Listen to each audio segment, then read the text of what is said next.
धाक हाल बाटे बेहाल हो। जियारा करे धाक धाक हाल बाटे बेहाल हो। लाभ डोज की बिना नयावे नींद रतिया के।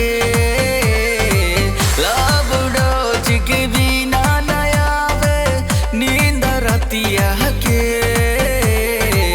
असर नाही पड़ी तोहर मीठी बतिया के।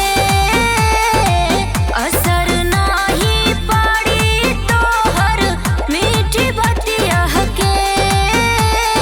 काहे हो मीठी बतिया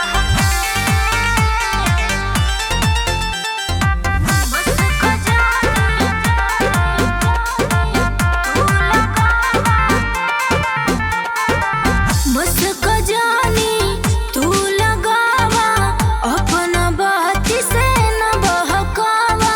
अरे सुना ना बानी ठीक ना कारी चीट ओला बवाला गावा गीत। कौन यादा बाटे ऐसन की मारल मतिया के। असर नाही पड़ी तोहर मीठी बतिया के। असर नाही पड़ी तोहर मीठी बतिया के। अरे पड़ जाई हो। मीठी बतिया